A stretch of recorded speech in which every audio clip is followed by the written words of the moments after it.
ulipo, kama sauti inakufikia, ninakusalimu katika jina la Yesu Kristo ambaye ni Bwana Mwokozi ulimwengu wote, yeye ambaye ametupenda, ametulinda, ametukirimia kibali na nafasi ya kuendelea kuishi, sio kwa nguvu zetu wala kwa uwezo wetu, lakini kwa uwezo wake Bwana tungali tunaishi.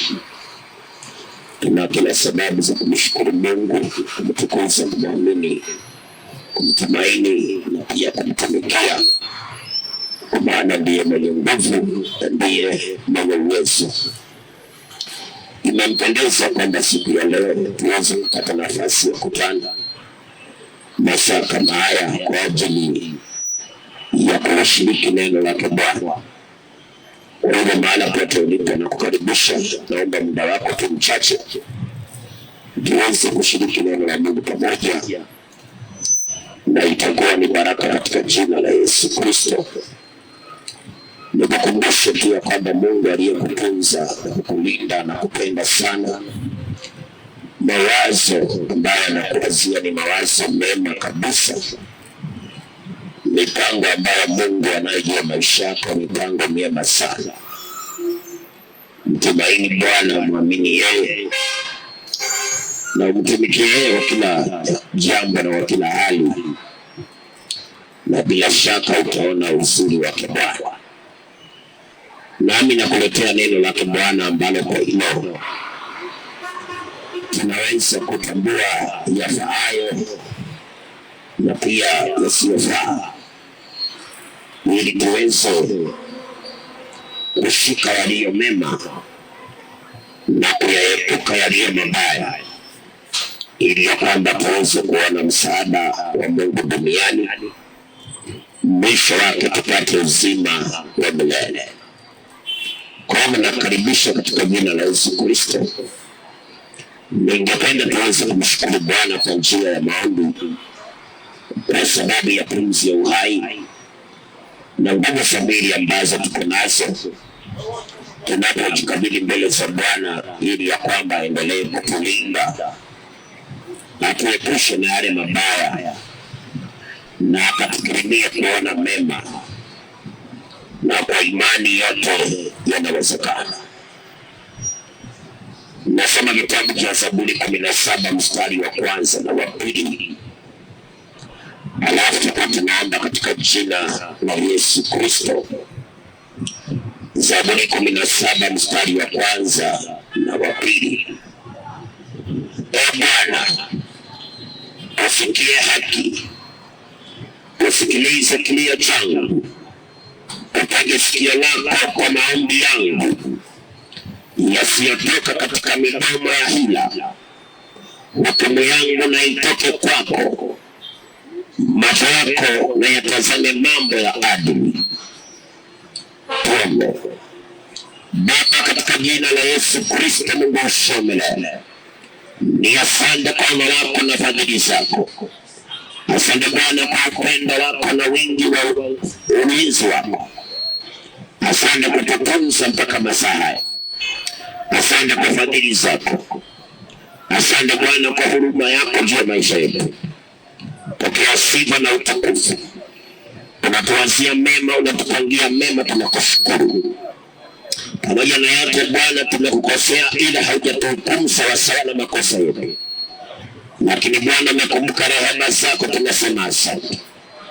Asante kutusamea na kutupa nafasi ya kuishi tena. Sifa hizi zote ni zako, ketie juu. Unastahili, unatosha na unaweza Bwana. Ndipo tunashuka ili uzidi kuinuliwa. Tunakiri ya kwamba sisi hatuwezi bila wewe. Wewe ndio uonaye tusiyoona na kujua tusiyojua. Jehova, unasikia yale sisi hatuwezi kusikiliza, na yale ambayo sisi tunayashindwa, wewe Bwana unaweza. Tunakuinua Jehova, ukazidi kutawala. Ninakuadhimisha mahali yako siku ya leo, lakini Yesu Kristo ndiye Bwana, na kando na wewe hapana Bwana mwingine. Bwana Yesu, onekana mahali yako. ukazidi kulinda wakubwa kwa wadogo, na kila shughuli mahali hapa Bwana ukailinde, ukileta mafanikio na hata ushindi kwa kila mmoja.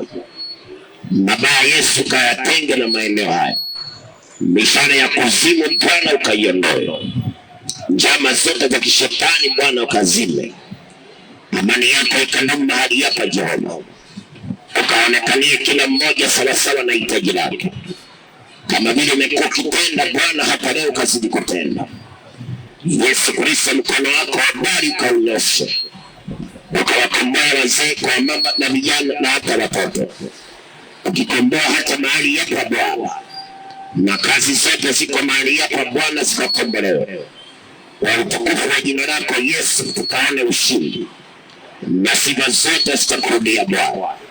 Mahali kuna makosa Bwana utusamehe, ututakase na pia utusafishe na kutubadilisha, tupate kibali machoni pako Jehova. Unaposaidia walio wako katukumbuke na sisi Bwana, ukatusaidia kwa maana wewe ndiye msaada wetu. Tamalaki na kupenda kwa maana unaweza Bwana. Yesu, tunapoenda kusikiliza neno lako, umekirimia kunena ya pasana ya stahilio kwa ajili ya siku ya leo. Atakayesikiliza neno lako Bwana, ninaomba likambadilishe, likamfanya kuwa mwana katika ufalme. Kizuizi pingamizi Bwana ukaondoe, chochote kimeinuliwa na adui shetani ukakiondoe. Bwana Yesu, katawale na kutenda mema, ukinyosha mkono wako wagonjwa wakapata uponyaji, wadhaifu wakatiwe nguvu zako Bwana, na kila hitaji likasuluhisha sawasawa na mapenzi yako yalivyo, na sifa zote zitakurudia Jehova. Kizuizi cha injili Bwana uondoe, pingamizi Yesu uondoe, jitukuze na ukatende Bwana.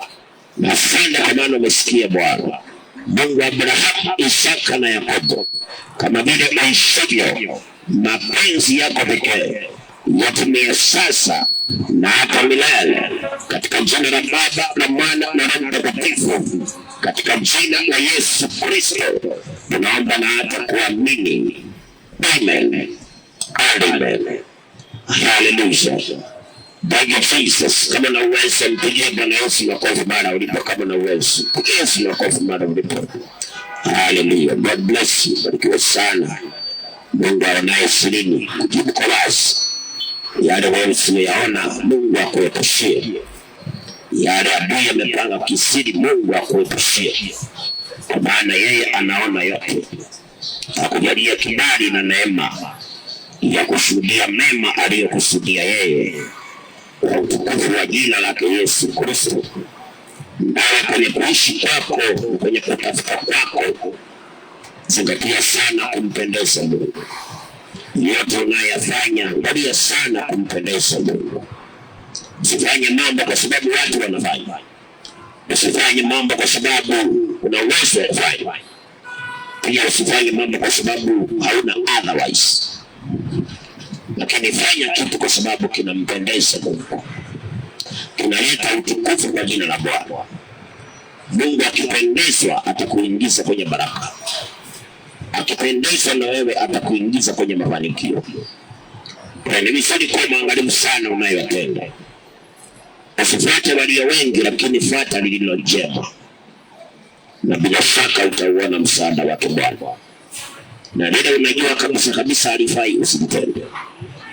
Ukijua kabisa hili halifai, na kusihi usitende, kwa sababu dhambi ya makusudi hata mtu aombewe lazima atalipia. Dhambi ya makusudi hata ukitubu lazima utalipia. Kwa hivyo mpendwa, na kurudia tena kwa jina la Yesu, ukiona ni baya usitende. Usitende. Usije ukaligirete na ukamwona Mungu kama hawezi. Mungu anaweza, lakini mambo umefanya kimakusudi hata uokoke lazima utalipia.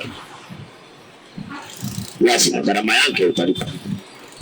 Kwa hivyo nakusihi kwa jina la Yesu, ukiona ni baya usitende. Epuke. Shaka lililo jema. Jifunze kuvumilia na kumsubiri Bwana. Na Mungu naye ni mwaminifu. Kwa wakati wake atakusaidia. Kwa wakati wake atakuonekania. na atakutendea yaliyo mema, nawe utashuhudia wema wake Bwana. Nasikia hayo. Nina muda mchache sana, naomba unipe masikio yako nikupe mafundisho kidogo kwa jina la Yesu Kristo. Nazidi tu kukuletea neno la Bwana kwa habari ni kwa nini watu huteseka. Kwa nini watu huteseka? Mateso yanatokea wapi? Ili tuweze kujua neno la Bwana linasemaje, ili kwamba tuweze kubadilika kwa haraka, tuweze kuwa na msaada wake Bwana. Madhumuni makubwa ya kuleta injili ni ili kila mmoja atubu na kubadilika. Kwa unaposikiliza neno la Mungu, weka ile ndani ya akili zako kwamba the gospel is there that we can repent and change. Ndiposa tuweze kuona the mercies of God and also the help of God. Kwa hiyo unaposikiliza neno la Mungu, usikose kutimiza lengo la kuhubiriwa, ni kutubu na kubadilika. Nikiangalia pale kitabu cha Yeremia, wakati mwingine tulipo nana wa mwisho wiki iliyopita, naona kwamba mateso huingia maishani kwa sababu watu wengi huwa wanawasikiza sana marafiki zao kuliko kumsikiliza Mungu. Watu wengi huwa wanawasikiza sana wanadamu walio karibu nao kuliko kumsikiliza Mungu. Na wengi wanafanya sana wanadamu wenzao, wanakuwa ndio viongozi juu yao, wanakuwa ndio walimu wao. Sasa kwa asilimia kubwa haya ndio huchangia mateso maishani. Kwa nini sisi tujitakase na yale mambo ambayo tulifunza na watu tuache nayo? Yaani tulijifunza kwa marafiki tuondoe maishani mwetu. Zile tabia ambazo tumejifunza kwa watu wengine lazima tusiondoe. Ndipo tutaona msaada wa Bwana. Na pia tuna wale ambao hatujifunzi kwa watu, lakini tunajifunza kwa Mungu. Yesu anasema jifunzeni kwangu mtapata raha nafsini mwenu. Kwa hiyo tumekuwa watu ambao tunajifunza kwa Mungu. Ndio maana kila kitu unachofanya lazima utafute kujua kama kinampendeza Bwana. Hata kama watu wanafanya, ni vizuri kutafuta kujua. Maana anasema tuhakiki ni nini yaliyo mapenzi ya Bwana. We prove to know what is the will of God, the good and pleasant, acceptable will of God. Ndipasa usije ukajitesa mwenyewe. Kwa sababu pia tabia za kuiga kwa watu zinakuja na roho fulani. Na pia kuziondoa pia ni kibarua kigumu. Sasa ni vizuri kuwa mwangalifu sana mpendwa. You can suffer because of the behaviors you took from your friends. You can suffer because you allowed your friends to lead you, to control you to do some things that are weird before the eyes of God. Sasa hapo ndipo mateso huingia maishani. Kwa hiyo Mungu anatuita tutake ndani ya tabia hizo na tujitakase. Mambo haya tuliyojifunza kwa watu yasiyofaa tuyaondoe katika maisha yetu, ili ya kwamba tuone msaada wake Bwana. Yeremia, kitabu cha Yeremia 14. Kulikuwa na wakati kulikuwa na ukame mwingi sana katika Israeli, na watu wakawa wanataka msaada wa Mungu. Na Mungu akamtembelea Yeremia ampa sababu ya ule ukame, ambao naomba unisikilize kwa muda mchache kwa jina la Yesu Kristo. Yeremia 14 mstari wa kwanza. Neno la Bwana lililomjia Yeremia kuhusu ukosefu wa mvua. Yuda waomboleza na malango yake yamelegea, wameketi chini wamevaa makaniki, na kilio cha Yerusalemu kimepaa juu, na wakuu wao watuma watoto wao kwenye maji, nao hufika visimani wasipate maji. Rodi na vyombo vyao ni vitupu, wametawanyika na kufadhaika na kuvifunika vichwa vyao kwa sababu ya nchi iliyopasuka, kwa kuwa mvua haikunyesha katika nchi. Wakulima wametahayarika na kuvifunika vichwa vyao. Naam, Mungu naye wa ndani amezaa, akamwacha mwanawe kwa kuwa hana maji. Na punda-mwitu husimama juu ya vilele vya mlima, hutotea pumzi kama mbwa mwitu. macho yao hayaoni sawasawa, kwa kuwa hapana majani.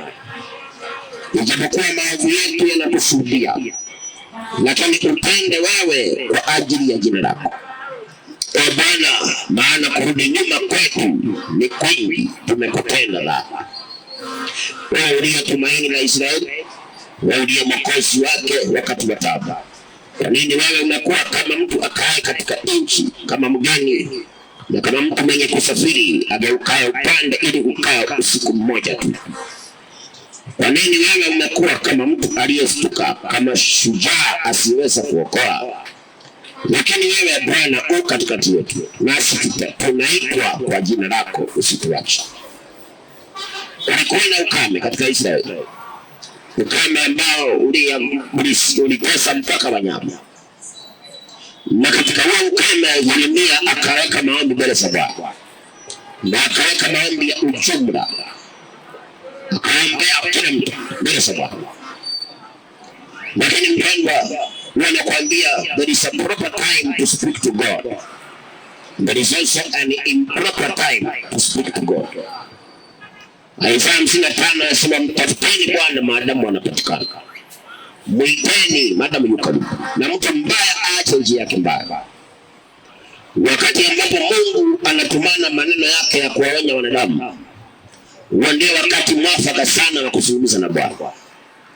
Hapa ndipo Mungu anaweza kusikiliza na akasamea na pia akangeuza mabaya, kama aliyofanya katika nchi ya Ninawi. Wakati walisikia neno la Bwana waliamua kubadilika, na Mungu naye akageuza mabaya. Lakini kuna kwanga na wakati ambapo ukimtafuta Mungu hawezi kukusikiliza. Masaa ambayo God has run out of his patience on you. Misuse the patience of God. Kumefika kiwango cha adhabu, kumefika kiwango cha ghadhabu, yani matunda ya matendo.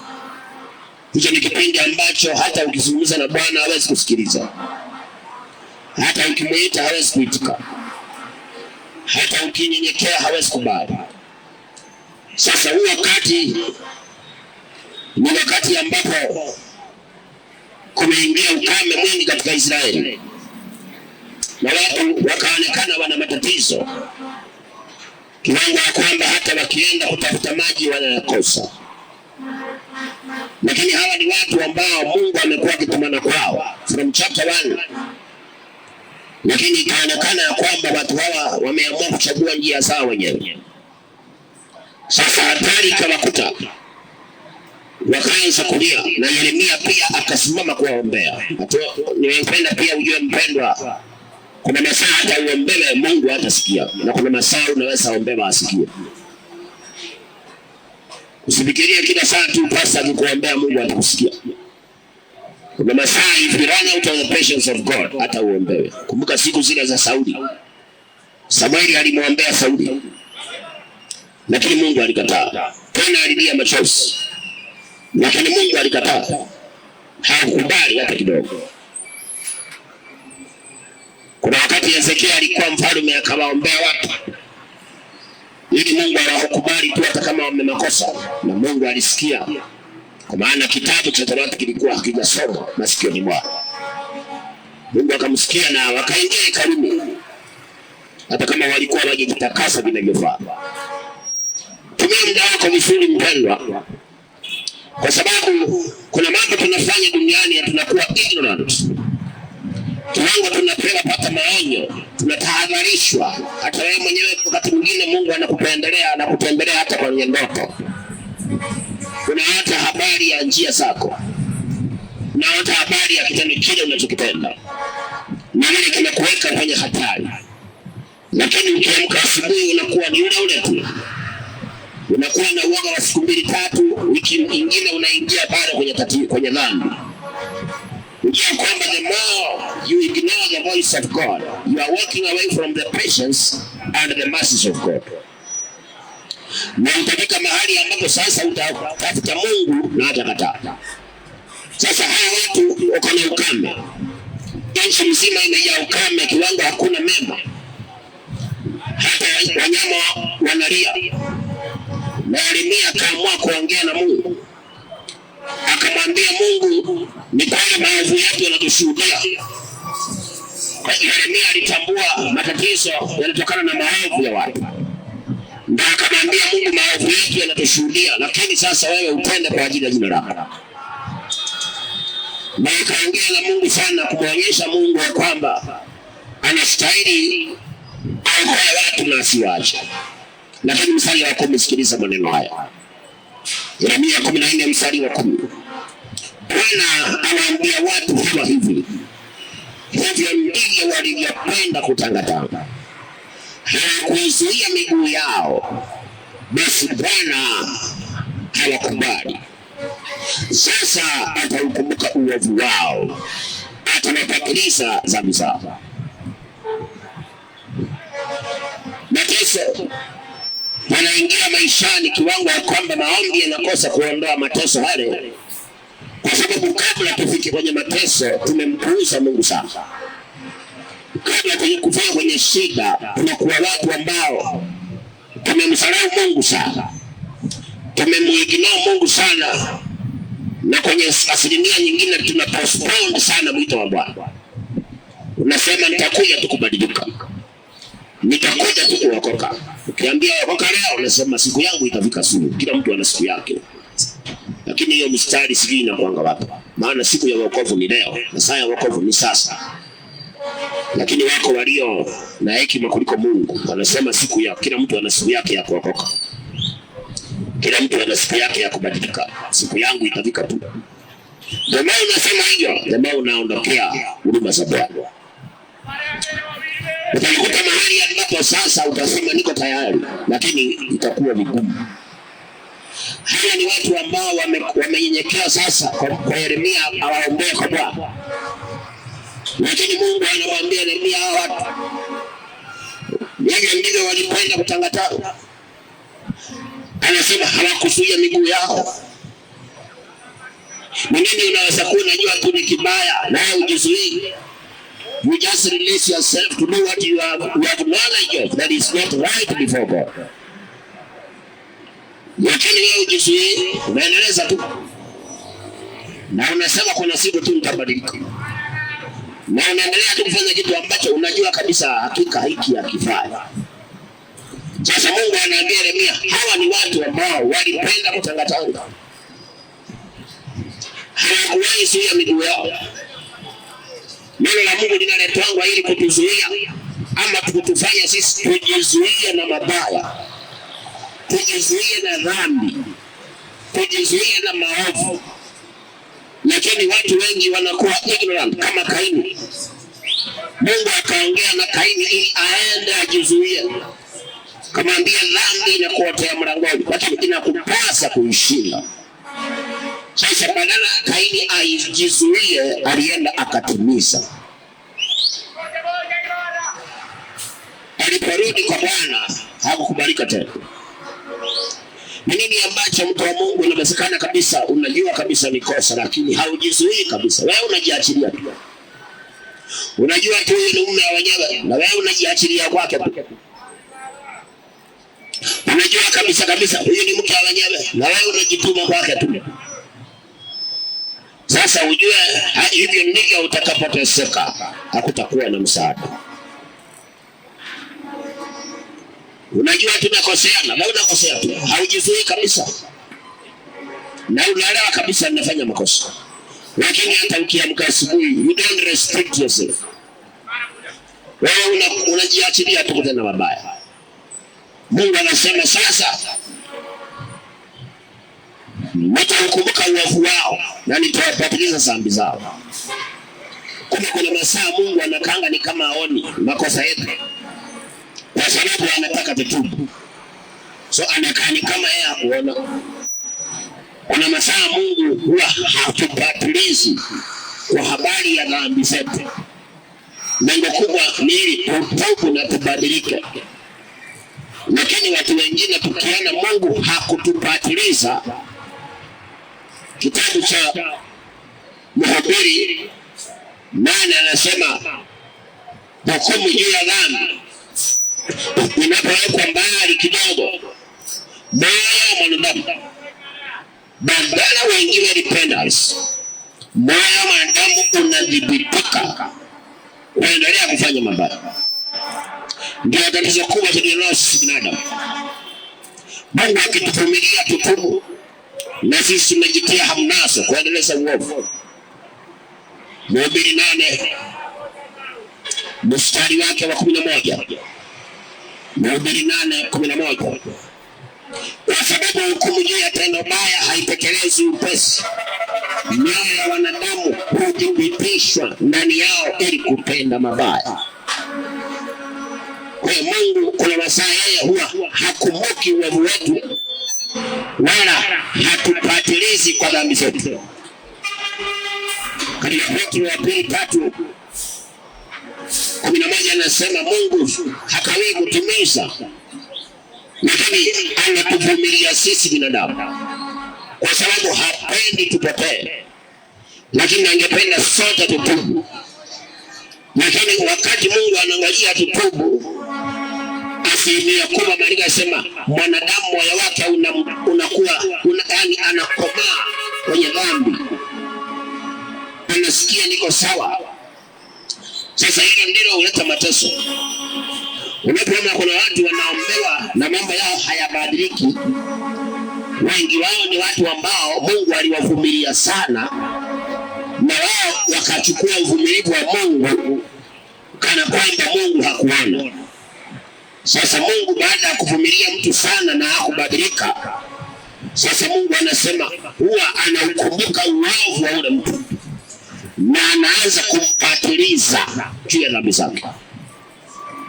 Ndio anaambia watu mpendwa, kila kitendo ulichokitenda wewe kisichofaa, usipokitubu na kukiacha utalipia. Inaweza kuchukua miaka 3 hata 10, lakini every evil deed we did and we never repented and changed, we will pay for it here on earth and after this life. Ndio 17 Matendo Mtume mstari wa 30 anasema siku za ujinga Mungu alijifanya hasioni, lakini sasa anawaagiza watu wote wa kila mahali watubu.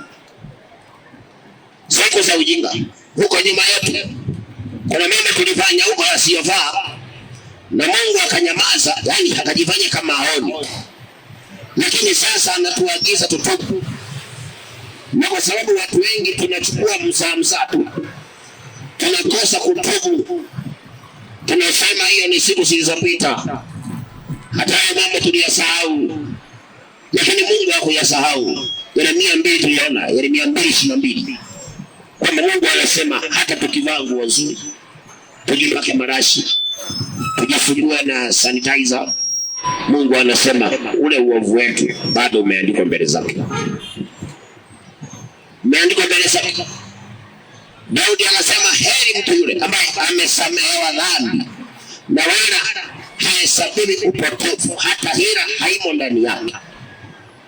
Heri mtu dhambi yake imestiriwa yote. Heri mtu. Mtamu, inawezekana wewe ni mmoja wao wa watu ambao Mungu anangojea watubu, lakini ndio wanajiendeleza kwenye uovu. Inawezekana wewe ukawa mmoja wao wa watu ambao walifanya mambo fulani yasiyofaa na Mungu hakuwalipiza, lakini badala wabadilike. Unajua ni kama mwizi akiiba shilingi 5,000, wacha nitumie lugha ya kueleweka. Mwizi akiiba chuma 2, aone hawakujua, mwizi anafika mahali anaongezea, sasa next anaiba chuma 5. Akiona ni kama 5 alivita nazo na hakuna mtu alijua, mwizi anasahau ni Mungu anamvumilia, anafikiria ni kama vile anajua kuchora sana. Sasa mwizi anafika mahali anakomboa pickup, anapakia chuma kwenye pickup, sasa aende nazo zote. Now the patience of God rise. Mwizi anapatikana sasa na chuma kwenye pickup. Ukiona unafanya mambo yasiyofaa na unapenya, usifikirie ni vile unajua, ni huruma za Bwana. Nani anasema ni huruma za Mungu kwamba atuangamie. Lakini hizo huruma za Bwana hazitakuwa milele. Usipobadilika uendelee kutangatanga kwa dhambi, kwa uzinzi, kwa uovu, kwa wezi, Mungu anakuvumilia ukate miguu ya dhambi, wewe unaendelea kuitangatangisha kwenye dhambi. Sasa anasema anavikanga mahali, anakumbuka uovu wa watu na anawapatiliza lakini juu ya dhambi zao.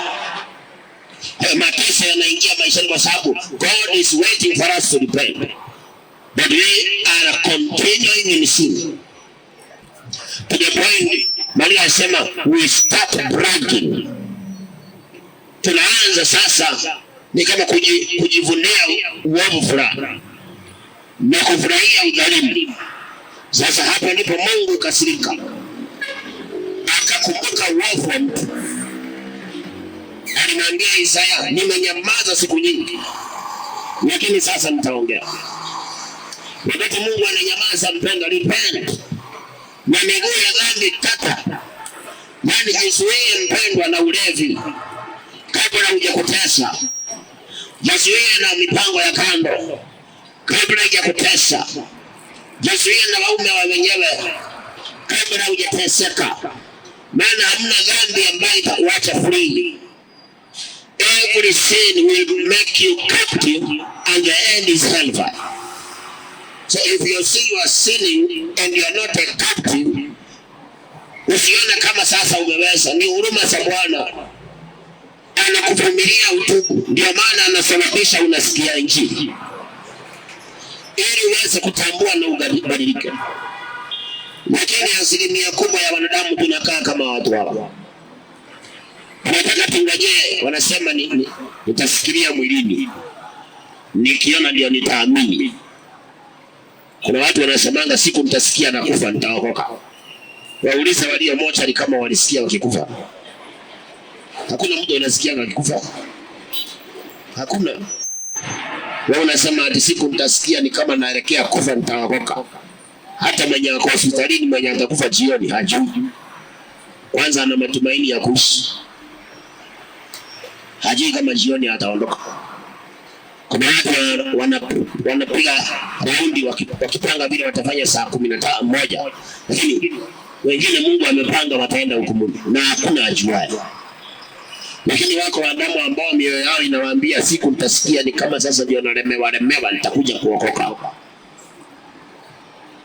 Unafikiria Mungu unaweza toka tu uko ukimbia tu ingia kukubali?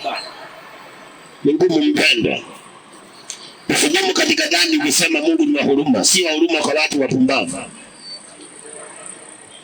ni wa huruma kwa watu waliopokea mwito wa toba. Lakini sio watu warudishiwa toba wakaitupa kando wakaweka pending kwamba tunajua tunafaa kutubu, lakini wacha nipige raha kidogo, nikisikia ni kama kuna haribika nitakuja kutubu. Watu kama hao they can never see the mercies of God. Hawezi. Mpenda wacha kutangatanga kwa dhambi. Unapopata magumu na itashindikana. Yeremia ameombea watu, lakini Mungu amemwambia hawa watu ni watu walikuwa wanapenda kutangatanga, hawakuwahi salia miguu yao kwenda kwa dhambi. Akamwambia sasa sijawakubali. Mateso yanaingia maishani kwa sababu we sin to the point we run out of the favor of God. Mungu hamkatai mtu, hata huwa hamdhalau mtu, lakini kile kinafanyika ni nini? Watu wanatenda dhambi mpaka wanafuta kibali cha Bwana maishani mwao, wanafuta huruma za Mungu maishani mwao. Ndio sasa Mungu anageuka, anakumbuka uovu wao, anawalipiza juu ya dhambi zao. Hakuna mwenye dhambi ambaye Mungu alitaka kumlipiza dhambi zake. Kila mwanadamu mwenye dhambi Mungu alitaka atubu, asamehewe. Lakini kile kinawanya tunalipiza ni kwa maana tunapongojewa kutubu na sisi ndio tunaendeleza kutenda dhambi. Sasa ndio tunafika mahali Mungu anachoka kutuvumilia. Sasa inabidi atupatilize juu ya dhambi zetu. Kwa hiyo wakati unaendelea kufanya mabaya ukijua ni mabaya, unafuta kibali chako mbele za Mungu. You are deleting yourself before the eyes of God. Ndio maana nimwambia Yeremia, watu hawa kile kinaleta ukame, ni kwa maana wametangatanga mpaka sasa siwezi kuwakubali. Kumbe kuna mahali mtu akifika hata ombewe hawezi kubalika. Waebrania 12. Sasa Mungu anasema, let me confirm. Tusiwe kama Esau. Hebu nione maneno haya, nikuthibitishie kwamba kuna mahali mtu akifika anakosa kubalika. Anakosa kubalika. Bwana wewe mpendwa, angalia sana. Yeremia 12 mstari wa 16. Anasema asiwepo mwasherati wala asiyemcha Mungu kama Esau, aliyeuza ulimi wake wa mzaliwa wa kwanza kwa ajili ya chakula kimoja. Maana mnajua ya kuwa hata alipotaka baadaye kuirithi baraka alikataliwa, maana hakuona nafasi ya kutoa, ijapokuwa alitafuta sana kwa machozi. Kuna masaa mtu anaweza lia machozi, Mungu nisamehe, nimekosea, lakini kumbe hakubariki. Tumia muda wako vizuri mpendwa. Petro anasema wakati wetu uliopita umetosha kutenda dhambi, kwenda kwa ulevi na uzinzi, ibada ya sanamu, majilio na maandamano, riots. Anasema wakati umepita umetosha. Wakati uliobaki anasema ni wa kufanya mapenzi ya Mungu, ni wa kufanya the will of God. Mtu wa Mungu, angalia sana uishivyo. Kuna mahali mtu akifika hawezi kubarika. Hata alia machozi hawezi kubarika. Hata mbebe na marapasa 20 hawezi kubarika. Maandiko yanasema Esau alipouza uzalio wa kwanza kwa sababu ya chakula sahani moja, baadaye alipotaka kurudishiwa kurithi baraka, hata kama alilia kwa machozi, there was no room for repentance. Ndio Mungu ameambia Yeremia, hawa walipenda kutangatanga, hawakuwahi kujizuia, sasa siwakubali. I cannot accept them. Mtu wa Mungu, angalia sana usiondoke katika huruma za Bwana. Angalia sana mpendwa, do not sin extremely until the sin now starts making you to suffer. Kabla dhambi unaifurahia leo igeuka ianze kukutesa, okoka mpendwa. Kwa sababu dhambi ikianza kukutesa, there is no forgiveness. Mungu hawezi kukubali tena. Dhambi ikianza kunyanyasa, hamna msamaha sasa. Hamna. Maana kibali cha Mungu hakipo. Na ndio maana kabla dhambi itese mwanadamu, Mungu anamtumia maonyo mengi sana. Anamuita sana kwa sababu Mungu anajua wakati dhambi itaanza kutesa, utakapoanza kusikia uchungu wa dhambi yako, sasa kukubalika inakuwa ni vigumu. Jizuie mtu wa Mungu. Jizuie na kitendo hicho kisichofaa, kabla kingeuke kuleta uchungu maishani. Usizidi kufanya mabaya ukisema nimefanya miaka mingi, sijawahi ona shida. Hii mambo tumefanya miaka mingi. Inawezekana kule kufanya miaka mingi ni huruma za Bwana. Sio kwamba mnaweza, sio kwamba mnajua kuchora. It is the mercy of God. Na anauliza katika Warumi 2 mstari wa 4, anauliza, au je, unaudharau wema wa Bwana? Kumbe wakati mwingine unaweza fikiria ulipiga dili ukapata pesa, kumbe sio dili likupea pesa, ni wema wa Bwana maishani mwako. Unaweza kufikiria nilifanya ukora nikapata hela, kumbe si ule ukora ulifanya, ni wema wa Bwana maishani mwako ndio ulikupea pesa. Kuna mambo tunafikiria tulifanikiwa kwa ukora wetu na ujanja wetu na uzinzi wetu, kumbe sio hivyo, ni wema wa Bwana maishani mwetu. Bwana uliza, au je, unaudharau wema wa Bwana na ustahimilivu wake na uvumilivu wake? Usijue kwamba ule uvumilivu wa Bwana na ustahimilivu wake na ule wema anaokuwekelea hata katikati ya dhambi, kwamba una kuvuta ukatubu. It is calling you to repent. Lakini watu wengi wanakosa kujua hivyo. Anasema nilipiga tenmili, nilimuwahi kweli kweli, kale kadiri kaliimana. Kumbe mpendwa, ni wema wa Bwana. Unakusaidia sana mpendwa. Utakuwa ni sana ukisikiza maneno haya ujikute babaya. Na kuombea sana Mungu akusaidie. Na atusaidie sote. Tusije tukashiriki mambo ambayo atafanya kibali cha Bwana kiondolewe kwetu. Tusije tukapuuza mwito wa toba. Tukafika mahali tukatafuta kama Esau kwa machozi, tukakosa nafasi. Sauli akaenda kumtafuta Samueli mpaka kwa mganga, lakini hakupona, alikufa. Maana kuna masaa Samueli alimkujia Sauli direct, kwa akamkuta kwake nyumbani na akamuongelesha sana Sauli. Angalau akubali kwa salaki ya tubu, lakini Sauli alionekana amekataa. Sasa ilifika mahali Samueli akafa. Sasa Sauli huyo kwenye matatizo. Kuna watu watajikuta hospitalini, watakujikuta wengine jela. Watatamani wamuone mhubiri akimwambia repent, turn away from sin, accept Jesus to be your Lord and Savior. Lakini hawatamkuta. Watanunuliwa Biblia kubwa, watailalia usiku na mchana, wataifungua na kuisoma, lakini itakuwa too late. Watakuwa sasa wameshaondoka in the favor of God. The longer we spend in sin, when we are away from the favor of God, tunalila kiwango ya kwamba sasa hatuwezi kukubalika. Sasa hata tukiombewa hatuwezi kukubalika. Angalia sana mpendo, unafanya nini? Badilika. Piga hesabu miaka mingapi umefanya haya mambo, na jiulize faida yake ni ipi? Hamna faida kwa dhambi wapendo. Ni wakati tuweze kutubu na kubadilika.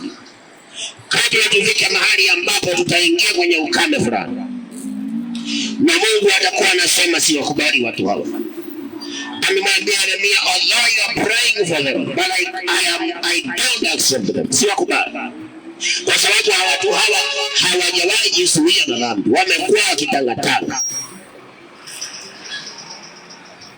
Unashika na mpango wa kando pande hii, unatulia mwezi mmoja.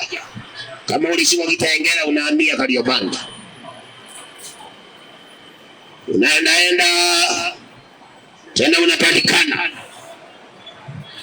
Mungu anakuhurumia, unaachiliwa huru. Unaogopa kama mwezi mmoja, mwezi wa pili unahamia sasa, unahamia Kibira, upeleka mpango wa kando Kibira. Yaani hiyo ni kutangatanga. Hautubu na kubadilika, ni kutangatanga. Basi ujue maisha kama hayo ni mtu sasa anaondoka katika uungu, anaondoka kwenye kibali cha Bwana. Atajikuta mahala ambapo sasa Mungu atasema simkubali tena, simkubali. Ndio angalia sana uishi. Mwenyewe inawezekana umeonywa kwa haya mara mingi. Hata wewe mwenyewe umeona tatizo, unakunywa tangao, unabangia unalazwa. Unakaa hospitalini, unapona. Ukipona ukirudi tena unarudia dhambi yako ya tangao. Unapiga tena, unapata imekulemea, umegonjeka. Neema inashuka, unapona tena. Tena bado unatanga tena. Sasa iko siku yatakupata, itakuwa ndio mwisho wako. Watakuombea, lakini Mungu atasema simkubali. Lakini kabla ya kufikia hapo, nasikia maneno ya Bwana leo. Mfanye haraka mpendo ubadilike. Fanya haraka ugeuke mpendo. Ndio kila siku nakwambia ni hasara sana kufanya mabaya ukijua ni mabaya. Kwa sababu unaondoka kwenye kibali cha Bwana. Mungu akaniambia Yeremia, nitakumbuka dhambi yao, nitakumbuka uovu wao, na nitawapatanisha dhambi zao. Mstari wa 11 Yeremia 14:11. Na Bwana akaniambia usiwaombee watu hawa wapate heri. Najua hili ujawahi kujua kwamba kuna masaa Mungu anakataa watu wasiombewe. Wanadamu wa leo wanafikiria tu kila siku ni kuombewa tu. Na kuna mahubiri wa leo tunafikiria kila mtu ni wa kuombea. Kuna watu wengine Mungu anasema wasiombewe wapate heri, kwa sababu wamemdharau Mungu sana. Mungu amewatafuta sana, wamemkataa. Mungu amewaita sana, wamemkataa. Sasa akiwapata mabaya, Mungu anasema wasiombewe wapate mema. Akaambia Yeremia usiwaombee watu wao. Mungu, kwa nini ufike mahali kama hapo? Kwa nini ungojee dhambi kuweka mabaya ndio sasa useme niko tayari kuokoka? Mungu ni huruma, lakini si wa huruma kwa Kaini, si wa huruma kwa Sauli. Watu wanaonywa na wanakataa, watu wanaotahadharishwa na wanapuuza. Mungu si wa huruma kwa watu kama hao, watu ambao wanaona the effect of their sins but they still continue sinning. Ni watu ambao Mungu hawezi kuwa huruma kwao, wanapata madhara ya dhambi. Mungu anawaneemesha, wanapona, lakini badala wabadilike. Sefania maandiko anasema, Mungu anasema nilifikiria sasa wataniheshimu, sasa watakubali kurudiwa. Lakini maandiko anasema waliamka mapema kama kawaida. Unamkuta mtu na bandage kwenye baa, unamkuta mtu na scratches kwenye baa, hata baada ya kuvunjika miguu. Mungu alikuwa anafikiria sasa atawacha pombe atumikie Mungu, lakini na mkongojo unamkuta anasema nietee glasi moja hapo. Yani hakusikia lolote. Unamkuta mwizi alitobolewa macho lakini bado anaiba, mkono alikatwa lakini bado anaenda kuiba. Mungu alifikiria sasa atageuka, anakuta wapi? Watu kama hao wakijikuta kwenye hatari, hata waombewe Mungu hawezi kuwasikia.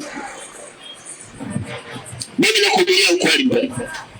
Najua wengine wanasema hakuna Mungu tu akiomba anasikianga, ni huruma. Lakini si Biblia inasema hivyo. Maana haya si mimi naandika. Mungu ameambia Yeremia usiwaombee wapate heri. Ndio rekebika kabla ufike mahali ambapo, maana siku za leo sisi wahubiri hatuko kama Yeremia alisikia sauti. Sisi leo masikio yalizima. Tunatembeanga na mioyo yetu wenyewe. Hata roho mwingi wahubiri wengine kuna mfoji roho. Ninasikia Bwana akiniongelesha. Wengine ni kufoji, tunafoji tu, hakuna kitu. Sasa watakuambia hivi wahubiri, na pia atakwambia nasikia Mungu akisema utasaidika. Lakini kuna Mungu amekataa maombi yako, kwa maana umedumu sana kwenye waovu. Mkono wake ameunyosha huku kubali, amekuita lakini hukuitika. Methali moja anasema maneno hayo, ulipuuza mashauri ya Bwana, hata maonyo yake ulipuuza. Sasa ukijikuta kwenye dhiki, anasema utamuita lakini hataitika, utamtafuta kwa bidii lakini hataonekana. Ndipo Mungu ni vizuri kufikiria ufanyayo. Usije you run out of the presence of God. You run out of the mercies of God. You delete yourself from the favor of God. Ukajikuta mahali ambapo Mungu anasema mtu asiombewe.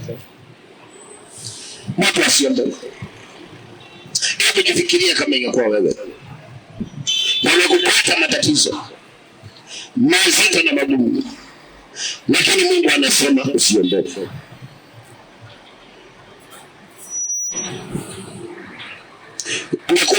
ungefanyaje?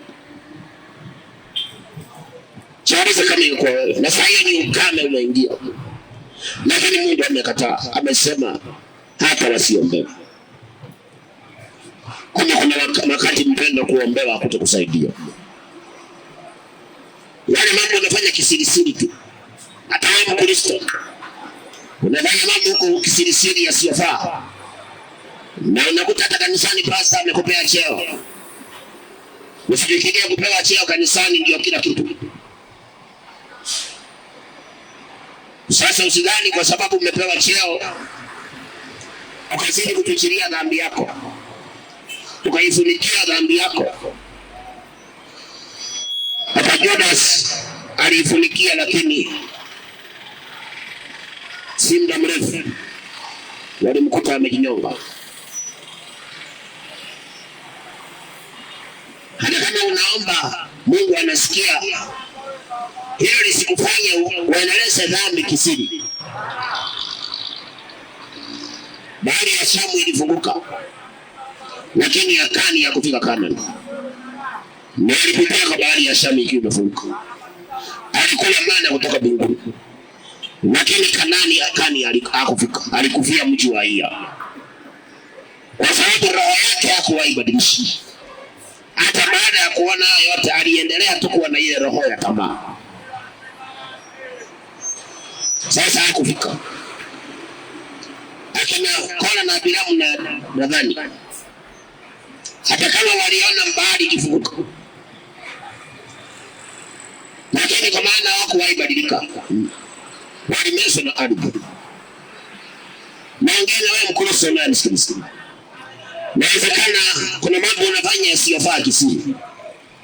Kanisani hawakujui kabisa. Tena wamekupa cheo, wewe ni mwimbaji, wewe unakaa kwa bodi ya wazee, lakini kuna mambo unafanya unajua kabisa yafai, na unajitia nguvu, unasema hata hawajawahi jua. Sio muda mrefu utakuja kulea kanisani, tukasema brother wetu ako na shida, tumuombee. Tutakuombea kama brother, lakini Mungu atakataa maombi, kwa sababu haukuwahi zuia miguu yako kutenda mabaya. Angalia sana mtu wa Mungu. Watu uteseka na wakakosa msaada kwa sababu Mungu amewavumilia sana na wamekataa kubadilika. Mungu amewasubiri sana na wakaonekana they don't change. Wakaonekana wanaendeleza tu uovu wao hata baada ya kuvumiliwa na Bwana. Angalia sana uishije mtu wa Mungu. Angalia sana utendavyo. Usije ukajikuta hapa kwenye mambo kama haya. Mstari wa 12 nasema, wafungapo mimi sitasikia kilio chao. Watalipa sadaka za kuteketezwa na sadaka za unga, sitakubali. Bali nitawaangamiza kwa upanga na kwa njaa na kwa tauni. Usipojizuia na dhambi, usipojizuia na matendo mabaya, Mungu atakapogeuka kulipiza kisasi. Kuna vitu vinne ambavyo mwanadamu anajua ni vya kumwona Mungu kwavyo. But when we continue sinning, God will disqualify the four ways to see God. He will disqualify them. Watu wengi wanajua kukiharibika nitatafuta pastor niombee. Samueli walimtafuta awaombee na akawaombea wakapata ushindi. Watu wanajua tu hivyo. Lakini kumbe mtu anapodumu katika dhambi, anapodumu katika maovu, anashindwa kujizuia, basi kuombewa Mungu anasema asiombewe. Asiombewe. Jambo lingine ambalo watu wanalijua kabisa, watu wengi wanajua kukiharibika sana nitafunga Mungu anisaidie. Lakini kama unaendeleza dhambi, unaendeleza maovu, haujizuii. Wewe unafanya, Biblia anasema watu wanatenda dhambi kama mtu anavyokunywa maji. Yani imekuwa ni kawaida.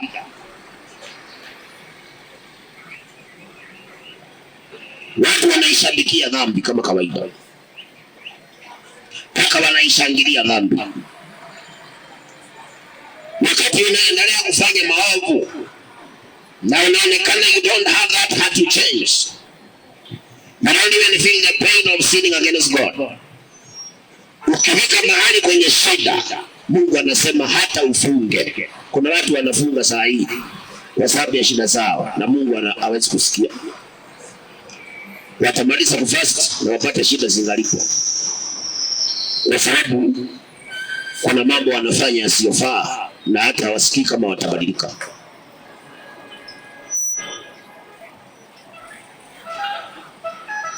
Maombi ya pasta ni mazuri sana, lakini rekodi yako ni ya muhimu sana.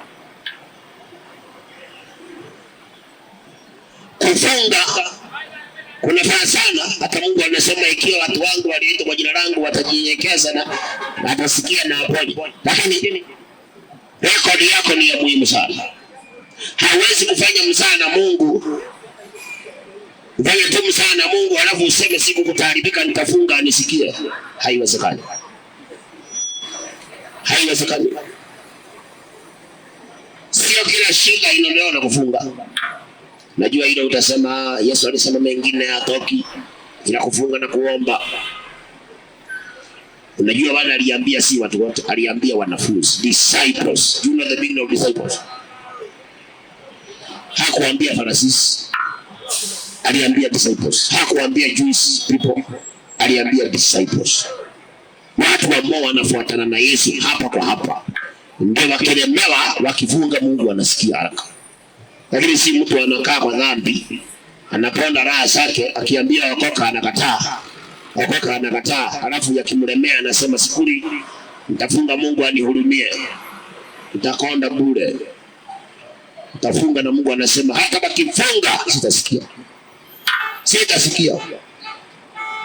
Angalia sana mpendwa, nini hicho ambacho unajua kabisa hakifai na unafanya? Nini hicho wewe Mkristo unafanya pembeni? Maana Wakristo wanajua yakikuwa magumu sana tutafunga. Lakini wewe Mkristo, ni nini ile ambalo unafanya kisiri na unajua kabisa halifai? Basi wewe siku utafunga usaidiwe na Mungu. Kwa maana umekuwa ukifanya mambo kisiri na unajua na unakataa kubadilika. Mungu anakuambia kufunga kwako hata kubali. Hata kubali. Mbona ni vizuri kujua God knows you and he sees you and he records everything you are doing. And when you will fall in a problem, he will just lift your record to pay you according to what you have done. Jambo la tatu ambalo watu wanajua, mambo yakiharibika tutatumia hili tena, inaitwa ni kutoa. Tena si kutoa tu. Anasema kutoa za kuteketeza na za unga. Maana yake nini? Za kuteketeza ni hizi zinaitwa sacrificial giving. Yani unaambiwa sacrifice. Wengine watu wanasema toa sadaka inakuuma. Kasirika, toa sadaka ya toa dhabihu ya kasirika. Kasirika na shetani, toa dhabihu. Lakini yote ni uongo tu wa pastor wako. Sadaka ya kasirika yaendagi mbinguni. Sadaka inakuuma ni ya pastor ifikaje mbinguni? Mungu anasema anapenda mtu anatoa kwa furaha, si kwa kasirika. Sio kwa kuhuzunika. Umeshika sadaka hili bahasha unaanza kuitolea machozi, hatunapea Mungu. Mungu hawezi kuikubali. Pastor ndiye ataikubali. Hawezi kuikubali Mungu. Nalilia dhabihu, upe Mungu akubali, na amekataa mambo kama haya. Hawezi. Nataka mtu anamtolea kwa furaha. Kwa furaha, si kwa huzuni, si kwa kulazimishwa, si kwa kuambiwa sijui kasirika. Nataka ukasirike, uinue sadaka, uinue dhabihu ya hasira. Tena uchoke na shetani. Toa sadaka ya kuchoka na shetani. Wewe unatoa sadaka ya kuchoka. Pole sana. Yaani pasa tu anakuchangamsha ndio utoe pesa mingi. Mwisho wa siku Mungu anakujua vyema sana. Anajua mahali umetokea. Anajua vile wewe unafanya mambo yasiyofaa, unajua kabisa. Ni vigumu. Wewe kumtolea Mungu ni kuzuri sana. Tena vya kuteketeza, yani kujisacrifice, lakini si ile ya kuambiwa na pastor. Wewe mwenyewe kujitolea, wewe mwenyewe. Inaweza kusaidia. Lakini wakati umeficha dhambi, wakati umefanya mambo yasiyompendeza Mungu na umedumu kwa haya mambo, haukujizuia, even if you sacrifice all your income, all your property, God says he can never accept them. Tulisoma kitabu cha Yeremia 7. Mungu aliwaambia hizo ng'ombe mmeleta, endeni mkule nyama. Na zilikuwa ni ng'ombe za kusacrifice ya Mungu. Dhabihu ambayo ilikuwa inateketezwa na hakuna mtu anakula kipisi. Nyama yote inaungua na moshi. Lakini siku hiyo Mungu alikataa kwa sababu wala watu wanasema wanazini, wanaua, wananyanyasa, lakini hawabadiliki. Wakati anafanya mambo yasiyompendeza Mungu mpendwa, na wewe unaonekana miezi miwili, mitatu, mwaka mmoja haubadiliki, wewe ni ule unaendeleza dhambi, yakikupata mabaya, hata uchukue 100,000 weke ndani ya bahasha, umpe pasta aombe. Pasta anaweza kuomba kwa sababu ni mwanadamu wa kawaida, tena ana mahitaji ya kikawaida, 100,000 zinaweza kumsaidia, lakini Mungu atakubali. Mungu atakataa. Before you sacrifice money, Bible sema, give your body as a living sacrifice, holy and acceptable to the Lord. That is your reasonable service. Na nasema msifuate namna za kidunia, lakini angalieni, tena muhakikishe ni nini yaliyo mapenzi ya Mungu, yaliyo mema, ya makamilifu, ya kumpendeza. Yafanyeni hayo. Lakini wewe ukifanya mambo tu yasiyofaa, mpaka unasikia maonyo, unapuuza. Hata wenzako wanakuambia, unakosea, wewe unapuuza. Alafu akili yako inakuambia, nikikuta shida nitatoa sadaka, Mungu atanikumbuka. Uongo mpendwa. Mtu aliyedumu kwa dhambi na alikataa kubadilika, alipewa nafasi, alikataa. Akipata shida, hata atoe pesa ngapi, pesa anaweza pokea, lakini Mungu hatakubali. Not every offering we give to the preachers God accepts. Zingine Mungu anakatanga. Kwanza hizo kusema nimewekelea biashara, nimewekelea hii ya ndoa, nimewekelea si ya kufanikiwa. Sadaka ya unga ni ile inaitwa peace offering. Na nimeleta sadaka, pastor uniombee sana niwe na amani kwa ndoa. Uniombee sana maisha yangu haina amani. Nimeleta hii sadaka ya amani. Ni maagizo waliopewa Israeli, lakini maagizo ya Mungu anasema yanavunjwa na yanakataliwa na Mungu kwa sababu watu wamedumu katika dhambi. When you prolong in sin, you don't want to change. Ukianza kuteseka, useme natoa sadaka ya amani, napeana hii dhabihu, Mungu anihurumia, nipe amani, anasema hawezi kubali. Hawezi. Tena nasema atakuangamiza kwa upanga na njaa na tauni. Tauni ni magonjwa yasiyopona. Kwa hiyo mpendwa, nakwambia hivi ndio ujiangalie sana. Unaposikia hili ni kosa, angalia sana, usiendeleze. Usiendeleze mpendwa. Naona sana kubadilika. Unapopata hekima ya kutambua haya ni mabaya, don't prolong. Seek for a way to change. Kwa sababu ukajikuta mahali utaombewa na pastor, utatoa sadaka ya madhabahu, utainua madhabahu, utatoa sadaka pesa yako yote kwenye benki, useme ninamtolea Mungu yote aniponye. Pastor atakuombea mpaka alie machozi, atakukemea pepo mpaka aswete sauti ipotee. Lakini Mungu anasema kama ulitangatanga kwa dhambi, haukuzuia miguu yako, hiyo yote anaikataa. Pamoja na kuombewa utaangamia bado. pamoja na kutoa sadaka ya madhabahu bado utaangamia tu. Pamoja na kusimamisha mbegu ya amani, kama wewe ulikataa kuzuia miguu yako isiende kwa dhambi, uliendelea tu kuitangatangisha kwa dhambi, kwa uovu, Mungu anasema hata sadaka ya unga ataikataa, hata ikubali. Peacefully hawezi kukubali. Usiwahi danganyika ati naweza enda hivi nikatoa sadaka mahali na Mungu anikumbuke. Ni uongo mpendwa, ni uongo. Sadaka inayokumbukwa ni ya mtu ambaye aliposikia maonyo alikataa dhambi. Alipoambiwa hili ni kosa alijizuia. Alipoambiwa hapa Mungu hapendi alijizuia. Huyo ndiye mtu akitoa sadaka yake kwa Mungu, hata Mungu kabla aitoe ameshamkubali. Kwa sababu wakati unajizuia na dhambi unakaa karibu na Mungu. Wakati unakataa kujizuia na dhambi unajiachilia tu kwa uovu, unakaa mbali na Mungu. Sasa ukikaa mbali na Mungu, ukilisha sadaka kwake hivi, kwa sababu shida imekukaba, haiwezi kumfikia. Inafikia pasa yeye anafurahia, anakula, Mungu anakosa kufikiwa. Kwa sababu wewe mwenyewe uko mbali na Mungu. Angalia sana njia zako mpendwa. Angalia matendo yako. Angalia sana. Na wale mnasema ninainua hii sijui ya kazi, kabla upea pasa hiyo unasema unainua ya kazi, jiulize wewe umekuwa wapi? Na kazi ikauke, umekuwa wapi? Umekuwa ukifanya nini? Usije ukajitesa bure, ukaanza kusema wachungaji ni waongo, kumbe wakati mwingine si kwamba ni waongo, ni wewe mwenyewe. Ni wewe mwenyewe umebamu katika dhambi.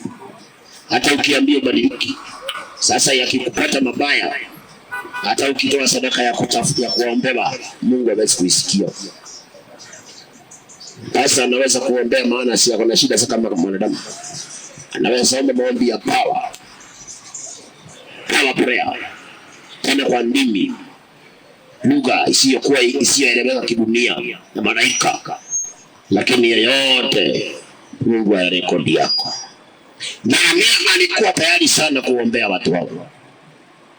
He was ready to pray for them. Lakini Mungu alimkataza. Na Mungu akajua watu wakiona mambo yamezidi wataenda kufunga. Akasema hata wakifunga sitawasikia. Akajua watu wakiona kumeharibika wanatoanga dhabihu. Akasema hata wakitoa dhabihu sitakubali. Nini kimefanyika? Hawakujizuia kwa dhambi na kuachiana na hili mpendwa. Jizuia na dhambi mpendwa. Zuia Mungu wako na dhambi. Usiendeleze tu mabaya kwa sababu ya marafiki. Kitanda cha hospitali haulali watu wawili, ni mmoja. Usifanye mabaya kwa sababu mko wengi, tukorende. Waliosiko wakienda kuhukumiwa ni mmoja baada ya mwingine. Na mnaweza kuwa kizimbani watatu, wawili wakatolewa na bondi maana wana hela, na wewe una pesa, utafanyaje? Unafungwa. Usifanye mabaya kwa sababu tuko wengi mpendwa. Zuia Mungu wako. Usiendeleze uovu. Usije ukafika mahali Mungu akakukataa. Wana wa Israeli walikuwa na Musa, wale walitoka Misri. Lakini walifika mahali Mungu akamwambia Musa, ndio wakataa, hawataingia. Angalia sana uishi wa mtu wa Mungu. Angalia sana utendavyo. Angalia sana uenendavyo. Na pia ningine muda wangu umekwisha. Na nitakuendeleza kesho mapenzi ya Bwana. Na pia usikubali kudanganya na wahubiri ambao wanakutia tu moyo na hawakuoni. Usikubali kudanganya na wao.